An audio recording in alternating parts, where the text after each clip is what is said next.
अम्मी, मेरा बेटा क्या हिंदू गरीब है? ये क्या कह रही हो तुम नायला? मेरे बेटे के बाल सुनहरी हैं, फिर भी उसका नसीब हिंदू गरीब जैसा है। बिल्कुल फकीरों जैसा नसीब है। समझ नहीं आता अभी मैं क्या करूं। देखो तुम्हारा बेटा अभी 1 साल का नहीं हुआ है। मैंने अपने बेटे के लिए कुछ नहीं किया। 40 दिन में एक बार मस्जिद गए बस। ठीक है, हम उसे दोबारा ले जाएंगे। पहले 40 दिन में गए थे, अब फिर जाएंगे। ठीक है बेटी, पहले अब्दुल्ला की सालगिरह होने दो, फिर हम उसे ले जाएंगे। तुम्हें फिक्र करने की जरूरत नहीं। हाँ, अच्छी बात कही। मुझे पसंद आया, हो जाएगा। बेटे पर रहम नहीं आया, मंसूबा बंदी नहीं हुई।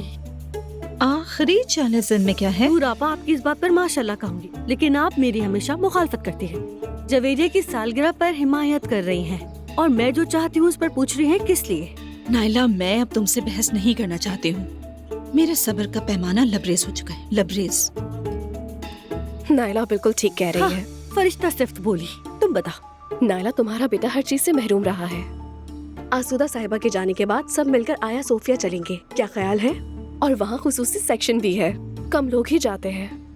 बस हम तीनों ही जाएंगे और हाँ, बच्चे को भी साथ ले लेंगे। अरे वाह, ये तो बहुत ही बेहतरीन हो जाएगा। अम्मी जान क्या कहती है? देखेंगे बेटी, पहले ये मेहमान आ जाएं, उसके बाद हम सब देखेंगे। अम्मी सोचने की बजाय बस चलिए। ठीक है चलेंगे।